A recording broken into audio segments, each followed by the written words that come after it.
Queridos, bom dia a todos. É uma alegria a gente poder, nessa manhã, se comunicar com você, usar essas ferramentas que Deus tem nos dado para a gente permanecer cultuando a Ele nesse tempo ainda difícil de ser descrito, né? Mas eu gostaria de trazer uma notícia em primeira mão a todos vocês que nos acompanham nessa manhã. Obrigado. O conselho esteve reunido na sexta-feira, última sexta-feira, dia 25, e nós tomamos a decisão de entrar num processo de reabertura planejado para o dia 25 de outubro. Então, no dia 25 de outubro, nós teremos já a possibilidade de termos alguns de vocês participando do culto presencial. Nós entendemos que a maioria da população, por que não dizer 100% da população, já sabe quais os cuidados precisam ser tomados para continuar enfrentando esse tempo de pandemia. Todos os protocolos de saúde, eu acredito que você já tem cumprido na sua casa, mas o presbítero Tiago e o presbítero Eliezer, eles estão trabalhando num protocolo que será publicado para toda a igreja, e nós vamos cumprir à risca esses protocolos, para que aqueles que vierem tenham segurança de que estarão dentro das normas de segurança estabelecidas pelo governo, pela prefeitura, pelas secretarias de saúde. Ao mesmo tempo, nós reconhecemos que a igreja em Vila Sônia tem um número considerável de pessoas de idade e que possivelmente estejam no grupo de risco. Então, cada pessoa deve avaliar-se, né, juntamente com a sua família, se você deve ou não vir a um culto presencial. É claro que o Conselho fará recomendações, mas as recomendações não são proibições. E nós reconhecemos também que há um grande número de casais, de solteiros da igreja, que estão envolvidos numa série de atividades no seu dia a dia, desde o início da pandemia, e já têm feito todos os cuidados, e que poderão, sim, participar do culto, até porque nós temos um espaço para quase 200 pessoas aqui no nosso auditório, e poderão manter o distanciamento, poderão estar de máscara, usando álcool em gel, tendo a temperatura aferida e todas as demais coisas. Então, por favor, orem por esse processo, aguardem as informações que serão transmitidas a vocês pelos canais da igreja, e nós daremos esse passo dentro desse novo normal, que a gente ainda não sabe bem direito o que é. Ok, feito esse comunicado, eu quero convidar você nessa manhã para a gente partirmos para a nossa meditação bíblica, né? E eu gostaria de começar essa nossa conversa lembrando de um episódio que me aconteceu em 1979. O quê, pastor? 1979? Você está ficando tiozinho, não é verdade? 1979, eu tinha 7 anos de idade. E eu morava no interior de Minas, numa região que foi atingida por uma das maiores enchentes do ano de 1979. Vários lugares no Brasil tiveram esse evento, né, de terem sido atingidas por enchentes grandiosas.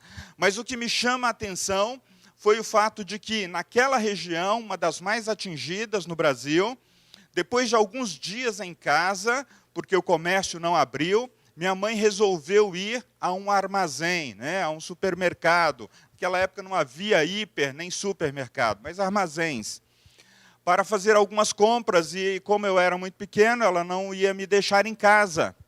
E nós passamos por uma ponte, e a cena para mim foi impactante, porque eu olhei para o lado e vi que, quando as enchentes tomaram conta do leito do rio, algumas casas haviam sido levadas pela correnteza. E imagina, uma criança de 7 anos viu aquela cena impactante e eu fiquei pensando, por que a minha casa, que estava construída num certo lugar, não passou pelo mesmo evento? Queridos, na verdade, não é possível para mim afirmar se aquelas casas estavam construídas num local inapropriado ou se não haviam alicerces seguros. Mas o fato foi que as enchentes vieram e levaram algumas daquelas casas. E você? Você já presenciou alguma enchente? Você já presenciou alguma tempestade? Se você mora em São Paulo há muitos anos, provavelmente algum tipo de enchente ou de tempestade você já tenha passado por aqui.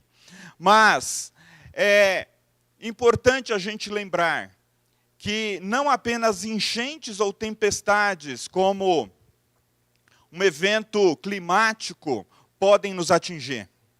Nós também podemos falar das tempestades da vida.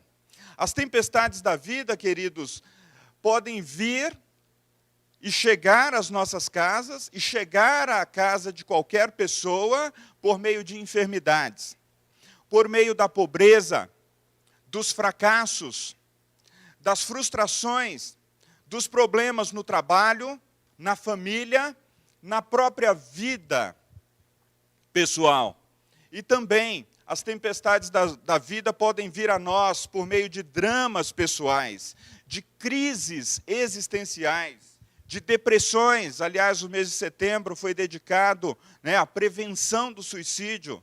Nunca se houve tantos relatos de depressões e de pessoas que, pelo menos uma vez, pensaram em tirar a sua própria vida. E elas experimentam isso como uma tempestade da vida, chegando à sua própria existência. As tristezas, as aflições, os temores e tragédias, e por que não dizer a própria morte, por meio dessa pandemia que já ceifou centenas de milhares de pessoas e de milhões de pessoas no mundo. Bom, o que nós podemos perceber é que nós somos colocados à prova e os alicerces da nossa existência, os alicerces da nossa vida, frequentemente são colocados à prova. E se na vida nós não podemos impedir, ou se a nossa vida é marcada pela impossibilidade de sermos surpreendidos por enchentes, por tempestades, a pergunta é, que tipo de instrução ou alertas a Bíblia nos oferece para que a gente viva no tempo presente? Que tipo de instrução ou de alerta o próprio Jesus fez aos seus discípulos e aos seus ouvintes? Lucas capítulo 6, verso de número 47 a 49. Por favor, abra sua Bíblia.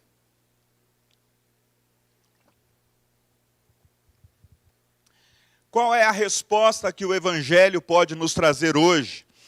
As impossibilidades de sermos surpreendidos pelas tempestades da vida. Lucas capítulo 6, verso 47 diz assim: todo aquele que vem a mim e ouve as minhas palavras e as pratica, eu vos mostrarei a quem é semelhante. É semelhante a um homem que, edificando uma casa, cavou, abriu profunda vala e lançou o alicerce sobre a rocha. E vindo a enchente, arrojou-se ou bateu o rio contra aquela casa, e não a pôde abalar, por ter sido bem construída. Verso 49, mas o que ouve e não pratica é semelhante a um homem que edificou uma casa sobre a terra sem alicerces. Arrojando-se ou batendo o rio contra ela, logo desabou, e aconteceu que foi grande a ruína daquela casa. Palavras do Evangelho, palavras do Senhor. Eu quero te convidar para orarmos mais uma vez nessa manhã. Pai, nós colocamos diante do Senhor o nosso coração e nós pedimos, Pai, que o nosso coração esteja propício, esteja aberto, que o nosso coração esteja como uma terra boa, esperando a boa semente que é a Tua palavra, e que o Senhor mesmo, pelo Teu Espírito Santo, possa falar ao coração dos que estão presentes aqui nessa transmissão, mas aqueles também que estão nos lugares distantes, que estão nas suas casas, e aqueles também que durante a semana, porventura, acessarão essa mensagem. Que o Senhor mesmo, Pai, fale ao coração do Teu povo e fale ao coração dos amigos dessa comunidade que tem se aproximado por meio das redes sociais, em nome de Cristo Jesus. Amém. Queridos, o nosso texto de Lucas introduz uma narrativa no final do Sermão do Monte. Se você perceber, o capítulo 6 de Lucas, ele traz o Sermão do Monte, começando com as bem-aventuranças, falando de quem é a pessoa que vive no reino de Deus e de como que ela experimenta a bem-aventurança, né? o ser feliz, o estar numa relação de felicidade e de satisfação em Deus, mas ao mesmo tempo o texto fala de 4 ais, né? Ele fala que bem-aventurado são os pobres, bem-aventurados são aqueles que têm fome de Deus, bem-aventurados são aqueles que irão rir ou que irão ver a justiça de Deus sendo satisfeita, e bem-aventurados são aqueles que são rejeitados pela sociedade, aqueles que são odiados, né? E hoje a gente vive esse momento de intolerância, né?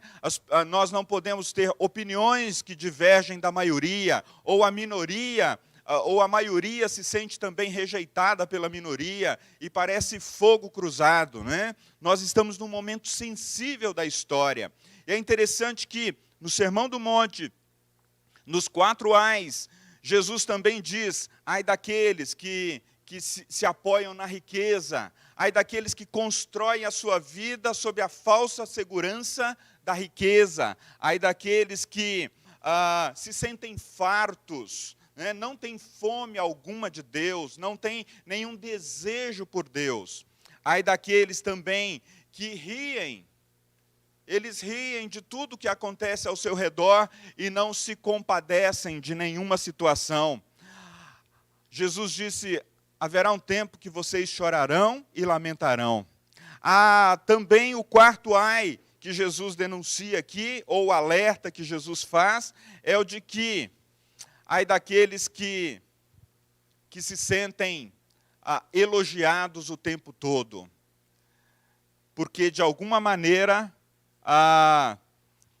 nós experimentaremos o outro lado da moeda. Depois, Jesus também vai falar da necessidade de nós amarmos não somente as pessoas que gostam de nós, não somente as pessoas que dão um like nas nossas publicações, não somente as pessoas que nos seguem nas redes sociais, mas também aqueles que nos agridem e aqueles que falam coisas que a gente não gosta. E é interessante que nessa sequência do Sermão do Monte, Jesus faz alguns questionamentos, não apenas para os discípulos, mas também para os ouvintes que ali estavam. E ele diz assim, olha, se vocês amam apenas as pessoas que conhecem a vocês, apenas as pessoas que vivem, para usar um termo da nossa época, né, na nossa bolha, que concordam com tudo que a gente fala, com tudo que a gente diz, com tudo que a gente professa, olha, qual é a vantagem disso?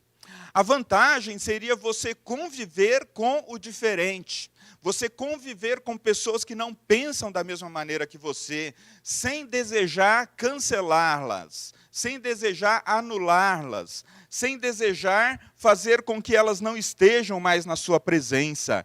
E nesse sentido Jesus discorre então dizendo, olha, vocês só podem experimentar a realidade de uma relação profunda com Deus e com Jesus Cristo, seu Filho, se vocês prestarem atenção nesses alertas, ou nessas sinalizações do reino.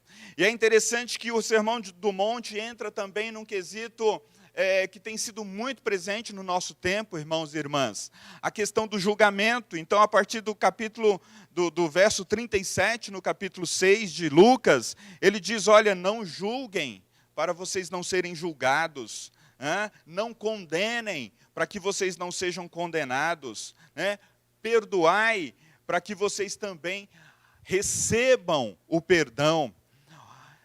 E ontem, conversando com uma pessoa, no fim de tarde, ele disse, olha, na verdade, nós sempre fizemos essas coisas. A gente sempre julgou as pessoas. A gente sempre condenou as pessoas. Só que antes das redes sociais, eu fazia isso numa conversa particular e o alcance daquilo não era tão grande. Hoje, se eu faço um julgamento sobre as pessoas, se eu faço um julgamento sobre alguém, no mínimo de 50 a 100 pessoas que estão nas minhas redes sociais podem ver aquilo. E se eu for uma pessoa muito influente, milhares de pessoas poderão ver aquela publicação, concordando ou não. Mas, afinal de contas, pastor, não há um lugar para o julgamento? Sem dúvida.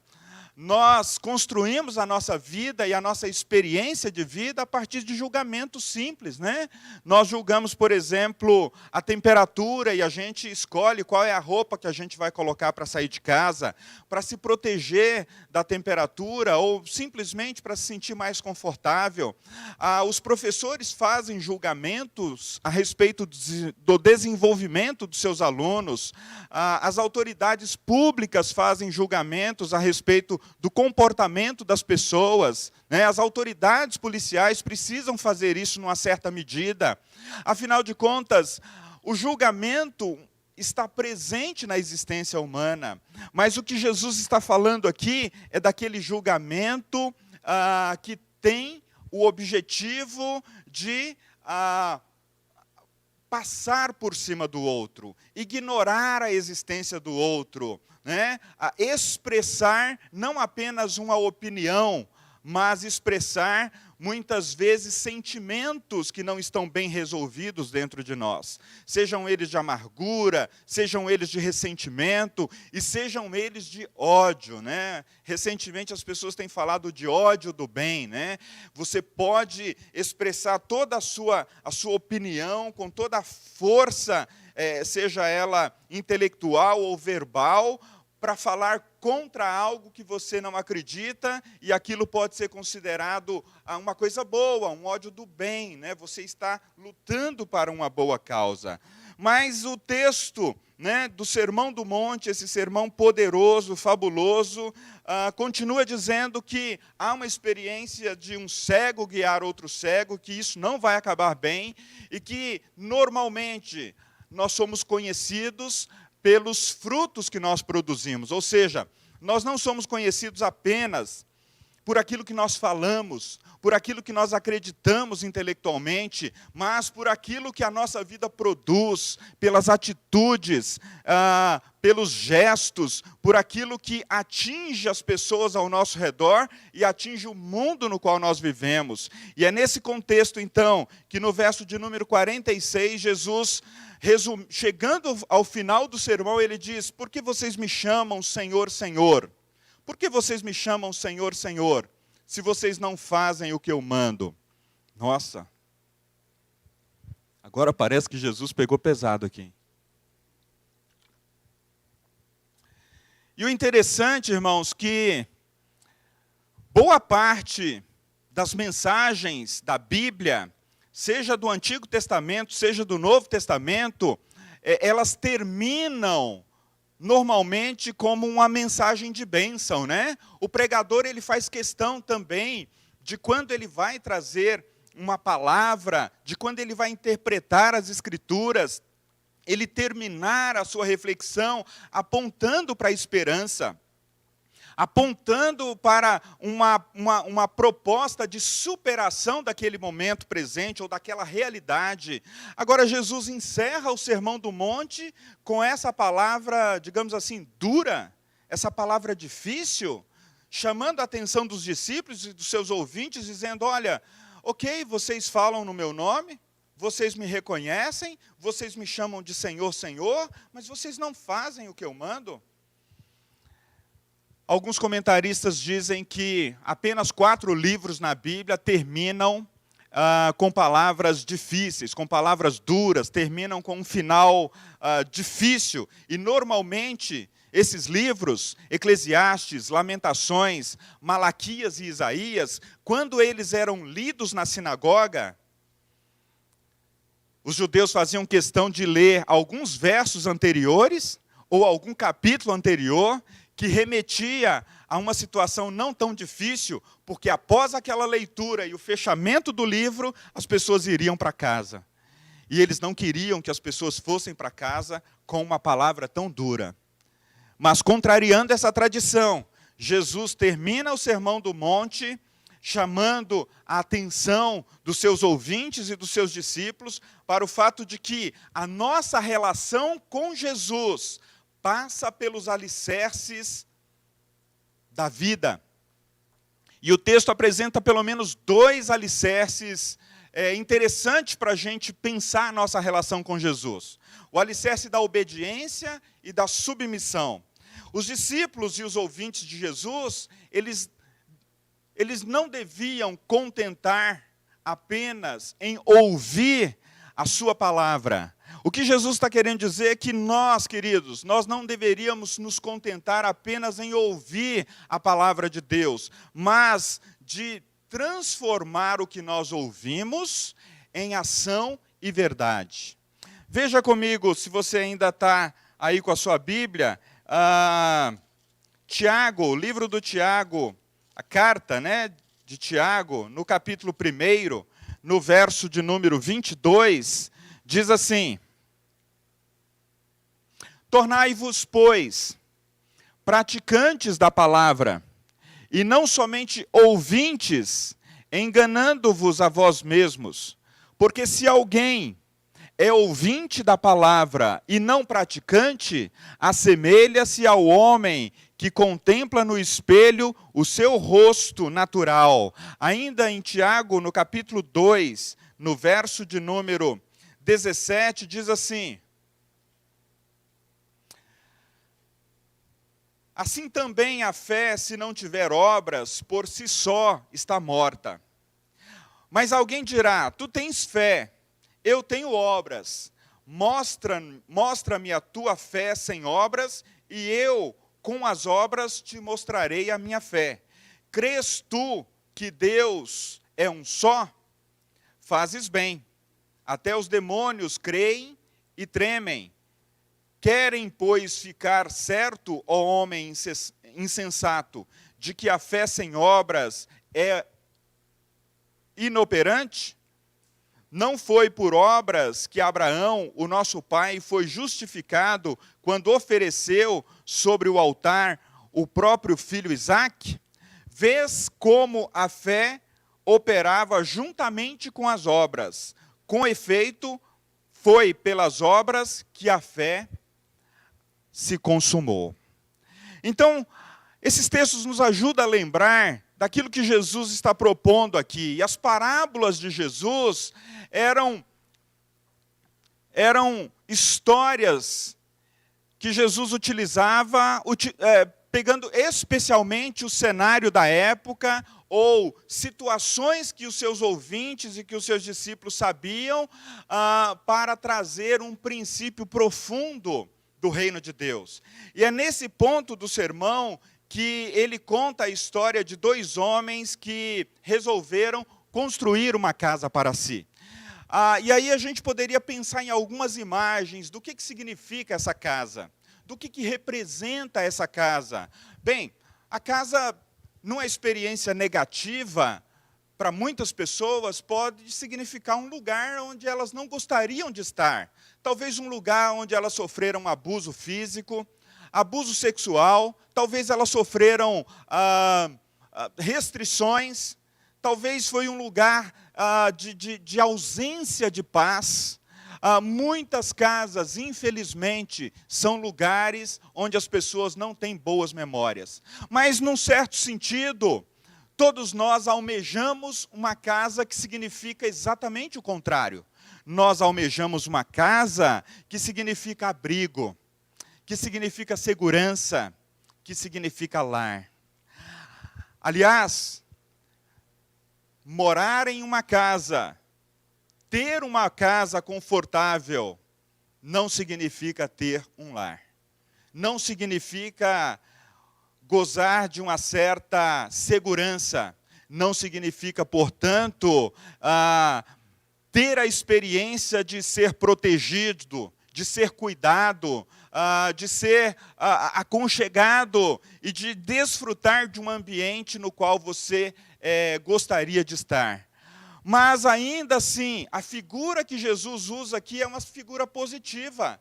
Jesus usa a figura da casa como a nossa vida, como aquele lugar em que nós queremos estar, como aquele lugar que pode e deve ser um lar a partir da presença de Jesus. E é interessante, queridos, que nós podemos estar num lugar gostoso, nós podemos viajar, nós podemos passar um final de semana fora, você pode passar o dia na casa de um amigo ou numa casa de alguém que você gosta, mas chega um momento do dia que você deseja voltar para o seu lar. Há um momento do dia que você deseja voltar para o seu canto, para o seu aconchego. E outras ideias que esse texto pode nos apresentar, queridos, é a ideia da construção. Jesus também nos diz que ambos, os dois homens, trabalharam para construir uma casa. O processo de construção de uma casa é longo, muitas vezes difícil, exige planejamento, exige tempo, exige dedicação, exige dinheiro, muito dinheiro às vezes, muito trabalho. E o texto nos dá a entender que esses dois homens da parábola, eles construíram a sua casa. Certamente esses homens tinham sonhos, aspirações, propósitos com a sua casa. E é interessante que há uma pesquisa que diz que hoje no Brasil, a maior parte dos lares ou das casas são construídas por mulheres. São as mulheres que tomam a iniciativa. São as mulheres que tentam sair do lugar comum. São as mulheres que buscam esse lugar de abrigo, de segurança e de proteção para si mesma e para os seus filhos. Portanto, queridos, a gente tem ainda nesse imaginário que essa parábola nos traz a questão dos alicerces, né?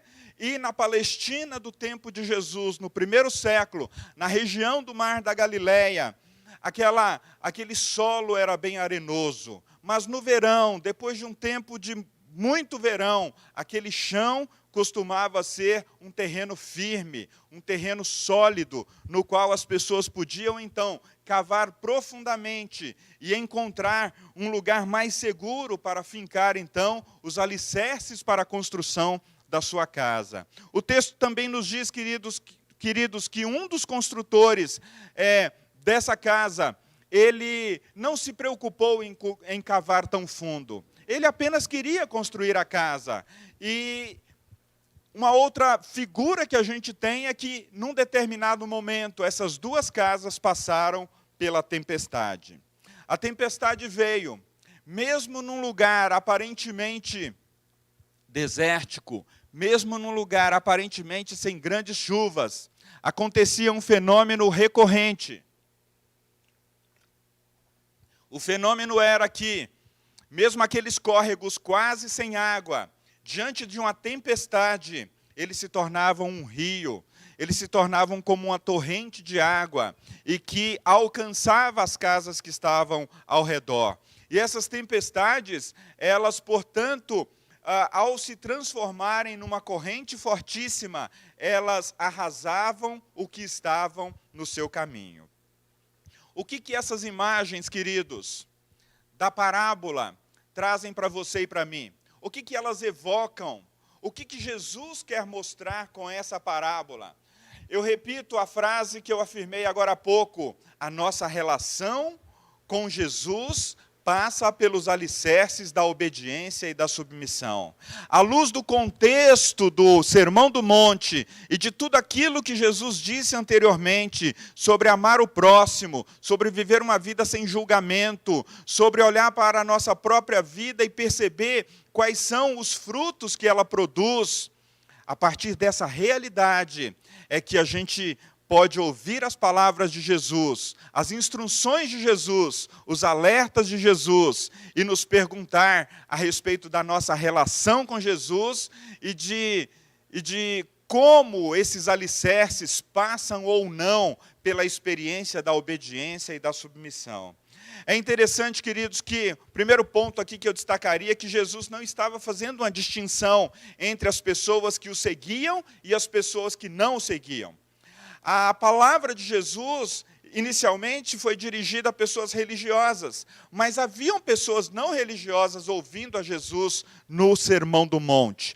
E então Jesus fala para os discípulos, Jesus fala para os judeus, Jesus fala para os filhos da aliança, Jesus fala para aqueles que estão perto, Jesus fala para aqueles que estão longe. Eu não sei se você está perto de Jesus hoje, se você se sente conectado a Jesus, por meio da obra da cruz, por meio da sua morte, da sua ressurreição. Eu não sei se você tem essa convicção de que é o sacrifício de Jesus na cruz que possibilita a nossa religação com Deus e, portanto, por um ato de fé e de graça dele, você pode ter acesso a essa graça, mas se você não tem essa convicção, esse é o convite para você também nessa manhã. Agora vejam só, os ouvintes de Jesus também aqui eram pessoas que frequentavam o templo. Eles frequentavam cultos religiosos, eles frequentavam as sinagogas. Os construtores do texto são homens que expressam publicamente a sua fé. E pensando na nossa própria realidade, nós podemos dizer que Jesus estava falando com pessoas como nós, que frequentavam algum tipo de religião, que iam à igreja, né? Ou que cultivavam a sua fé em casa, que gostavam de uma ética cristã, de um ambiente cristão, de valores, quem sabe, né, cristãos. Algumas pessoas se aproximam um pouco da religião cristã hoje em dia, tentando achar traços de conservadorismo, traços de tradicionalismo. O que Jesus estava pregando não era um conservadorismo ou um tradicionalismo. O que Jesus estava pregando é que a nossa vida, a partir de uma relação com Ele, uma relação transparente, uma relação verdadeira, uma relação sincera, pode fincar alicerces para que a nossa vida seja melhor, para que a nossa vida seja boa, para que a nossa vida seja satisfatória ainda num mundo cheio de dor e sofrimento. Então, a sua casa é a sua vida. O que Jesus nos ensina nessa parábola é que a casa que esses dois homens estavam construindo era a sua própria vida, era a sua trajetória, eram as suas escolhas, eram os seus caminhos, eram os seus desejos e as suas aspirações. Você já parou para pensar nisso? Que é a maneira como você constrói a sua vida, a maneira como você constrói a sua relação com Deus, revela o tipo de lugar que você está construindo para se abrigar. Revela o tipo de lugar que você gostaria de ter e estar. Uma outra afirmação que a gente pode fazer a partir desse texto é que Jesus olha para esses dois homens construtores e não dá para distinguir num primeiro momento a casa do sábio construtor ou a casa do imprudente ou do insensato. Elas são muito semelhantes, e tudo indica que elas estavam próximas uma da outra, porque elas foram atingidas pela mesma enchente. E Jesus ensina, todavia, queridos, que um homem sábio é alguém que ouve as palavras de Jesus. Uma mulher sábia é alguém que ouve as palavras de Jesus. Então, portanto, o convite do Evangelho de Jesus é ouvirmos as suas palavras como fonte de sabedoria, ouvirmos as palavras de Jesus como fundamento para a vida. Mas ele vai além da proposta de que sejamos ouvintes, bons ouvintes. Ele diz que o sábio é aquele que, além de ouvir, ele as pratica, né? O contrário disso seria ouvirmos as palavras e não as praticarmos e nos tornarmos insensato em situações ou assumirmos a insensatez como um padrão de vida. E aí sim nós estaríamos prestes a sermos engolidos pelas tempestades da vida. A Escritura tem muito a dizer a respeito da atitude de um coração sábio. A Escritura tem muito a dizer a respeito da sabedoria que brota do coração de um homem e de uma mulher que ouve e pratica as palavras de Jesus. Diz o princípio da sabedoria nas Escrituras. A sabedoria é o temor do Senhor, é o princípio de toda a sabedoria. O Salmo 111, no verso 10, diz que o temor, esse temor do Senhor é um respeito, não é um medo, é uma disposição em confiar em Deus como princípio de sabedoria para a vida. E o Salmo complementa dizendo que há, então, portanto, uma prudência a todos que praticam esse princípio. Ou seja, quando nós vamos tomar decisões importantes na nossa vida, muitas vezes nós buscamos a sabedoria de quem já teve alguma experiência parecida com aquilo. Então nós perguntamos inicialmente a alguém mais próximo e muitas vezes nós somos indicados ou nós somos encorajados a procurar alguém que realmente conheça da matéria, né? Um especialista, alguém que possa de fato nos dar uma instrução segura. E na nossa relação com Deus, queridos, é por meio de Jesus Cristo que a gente consegue olhar para nós mesmos. É por meio de Jesus Cristo e das suas palavras que a gente consegue olhar para a nossa própria existência e para as nossas decisões. O ponto aqui, queridos, é que tanto as palavras que aparecem nos Salmos como em Provérbios, que falam de sabedoria, ensinam que a sabedoria está relacionada à obediência à vontade de Deus, como prática de uma ética que Jesus mesmo ensinou e de como uma conduta que os discípulos deveriam procurar. Portanto, a obediência à vontade do Senhor, queridos, é entrar numa relação com um Deus que é amoroso, a um Deus que tem uma vontade que é boa, que é perfeita e que é agradável. A grande questão, queridos, é que muitas vezes nós não temos coragem de dizer para Deus que nós desconfiamos da sua bondade, que nós desconfiamos da sua vontade, e nós desconfiamos, por fim, que essa vontade seja boa. E nós, muitas vezes, queremos construir a nossa vida a partir dos nossos próprios alicerces, dos nossos próprios fundamentos. E muitas vezes a experiência da obediência, para muitos de nós, pode ser uma experiência cheia de culpa, cheia de medo, afinal Deus é todo-poderoso, afinal Deus sabe de todas as coisas, Ele é onipotente, Ele é onisciente, Ele é onipresente.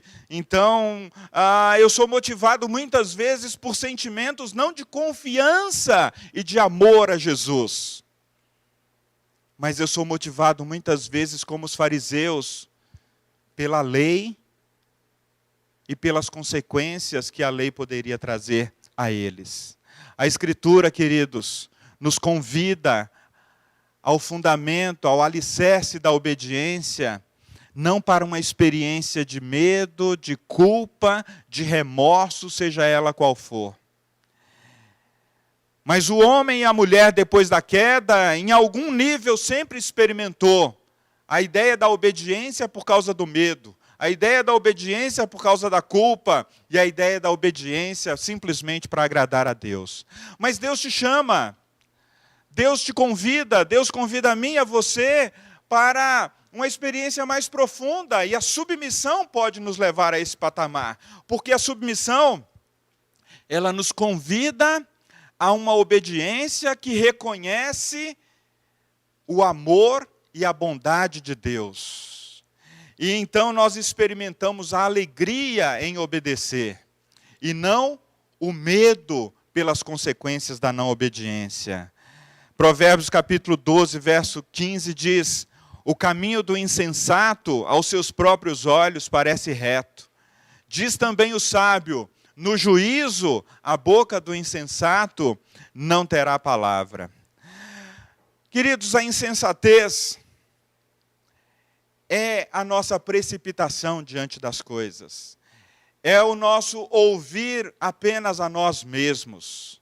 É nós ouvirmos apenas aqueles que concordam com a nossa visão de mundo e a nossa experiência de estar presente nesse mundo. A insensatez é a avidez por resultados. A insensatez é aquela que dá valor às aparências apenas. Ela se preocupa mais com a forma do que com o conteúdo. Os princípios normalmente são rasos e a vontade é fraca. O coração do insensato, muitas vezes, ele sabe, mas não conhece. O coração do insensato muitas vezes ouve, mas não entende. Muitas vezes nós somos esses insensatos, queridos. Nós queremos cruzar a linha de chegada, mas nós não queremos percorrer o caminho. Nós queremos relacionamentos significativos, mas as pessoas não são prioridades. Nós as tratamos como coisas. Nós, homens e mulheres, queremos frutos, mas não queremos arar, não queremos semear, não queremos plantar, não queremos regar, não queremos proteger e muito menos ceifar. Muitos são os que parecem ter fé em Jesus, ouvem os discursos de Jesus, ouvem o Sermão do Monte, mas não exibem sinais de uma fé mais profunda, de uma relação mais transparente com Jesus. No fim das contas, queridos, o que Jesus nos convida nessa manhã é para que a gente olhe para os alicerces da nossa vida e, com a ajuda do Espírito Santo, a gente perceba se a nossa relação com Jesus está crescendo em transparência. Se a nossa relação com Jesus está crescendo em nos tornarmos mais parecidos com os gestos e as atitudes de Jesus, e não apenas com as palavras que a gente diz a respeito de Jesus. A tempestade, ela chegará para todos, mas uma palavra de encorajamento para você e para mim nessa manhã é que o próprio Deus está presente conosco nas tempestades da vida. O próprio Deus participa conosco nas tempestades da vida. E, ao dizer isso, nós podemos lembrar que o cristão ele é afligido, mas ele resiste. Ele é solapado por todos os lados, como nas palavras do apóstolo Paulo, em que ele diz, em 2 Coríntios capítulo 4, verso 8, em tudo somos atribulados, porém não angustiados, perplexos, porém não desanimados, perseguidos, porém não desamparados, abatidos, porém não destruídos. Eu não sei qual é a tempestade da vida pela qual você passou ou pela qual você está passando. As tempestades, elas podem revelar os alicerces da nossa existência. Mas a obra salvadora de Jesus e a graça salvadora de Jesus nos manterá firmes, queridos. Mas ainda assim, a palavra de Deus tem um convite para nós nessa manhã. Como a nossa relação com Jesus, que passa pelos alicerces da obediência e da submissão, como essa relação, ela pode ser avaliada, como ela pode ser, rendida, oferecida a Deus, para que você e eu possamos experimentar, mesmo em meio a tempestades da vida, a graça de Jesus, que nos convida a ouvir e a praticar as suas palavras. Não para sermos aquilo que nós não somos, mas para experimentarmos mais do caráter de Jesus. O alicerce da submissão anda junto com o da obediência.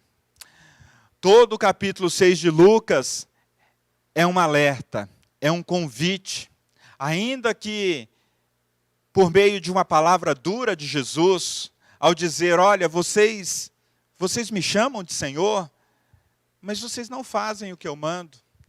Talvez se a gente tivesse que ser o redator das palavras de Jesus hoje, e alguém dissesse, gente, Jesus fez um discurso lá, e ele falou assim, que muitas pessoas chamam pelo nome dele, mas não faz o que ele manda. Talvez eu, como um dos redatores, ou muitas outras pessoas, para tentar atender ao público do nosso tempo, a gente diria, não tem um outro jeito de dizer essas palavras de Jesus? Parece que isso vai incomodar as pessoas. Em outras palavras, Jesus está dizendo, eu sou o Senhor da vida, eu sou o Senhor da história, eu sou o chefe da obra, eu sou o gerente desse projeto. Eu sou aquele que conhece o seu coração, eu sou aquele que viu você se formando como uma estrutura ainda sem forma no ventre da sua mãe, e eu te amei mais do que qualquer pessoa nessa existência. E eu te amei tanto que eu entreguei o meu filho por você na cruz.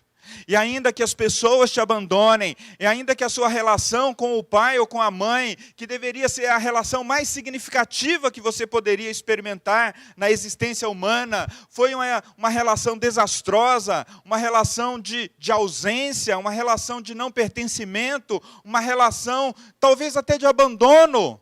O Senhor diz, eu jamais te abandonei, eu jamais te abandonarei. E é diante desse chamado, queridos, que você e eu pode olhar para a sua própria vida e dizer, olha, de fato, Senhor, há momentos em que eu obedeço, sei lá, porque talvez eu estou com medo das coisas não darem certo, eu obedeço porque a regra religiosa diz que eu devo obedecer, ou eu quero ficar pelo menos acima da média para não ficar tão ruim. Mas eu estou lutando com isso, eu tenho dificuldade. Mas eu estou entendendo que a submissão é um passo além, é esse chamado para uma obediência confiante, uma obediência amorosa, uma obediência que olha nos olhos de Jesus e fala, eu não posso, ajuda-me. Eu não consigo, mas eu estou disposto, eu estou disposto.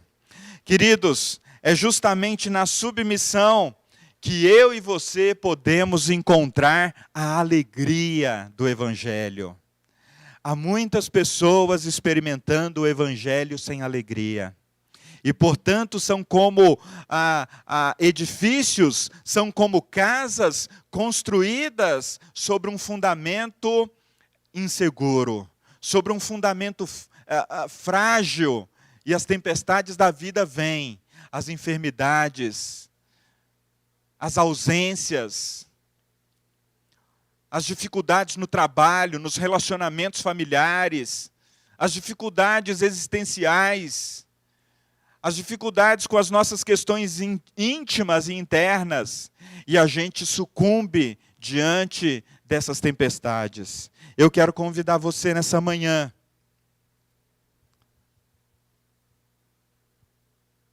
a orar e a falar com Deus, a orar e a dizer ao Senhor: Pai, eu me coloco diante de Ti nessa manhã. Eu reconheço que o Evangelho tem uma ética, tem uma sabedoria. Eu reconheço que no Sermão do Monte muitas coisas preciosas me foram entregues, mas eu quero ir além daquele que apenas ouve as palavras. Eu quero colocar em prática. E eu sei que sem a ajuda do Teu Espírito, eu sei que sem a ação do Teu Espírito eu não posso, eu não consigo. Porque eu tenho uma natureza marcada pelo pecado. Mas vem, Senhor, enche-me nesta manhã. Vem com a Tua graça, vem com a Tua misericórdia e com o Teu amor. Vem com a Tua bondade e derrama um bálsamo sobre mim, derrama um bálsamo sobre nós, sobre cada um dos Teus filhos que estão aqui, que estão, seja onde for, conectados a esse momento. Nós estamos diante do Senhor. Nós estamos diante do Senhor.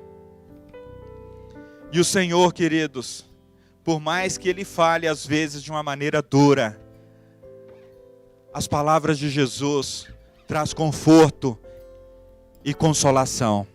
As palavras de Jesus é como as de um pai que quer nos proteger. As palavras de Jesus é como de uma mãe que quer nos pegar no colo. As palavras de Jesus é como se Ele quisesse nos sacudir dizendo: olha, você é meu, você é minha.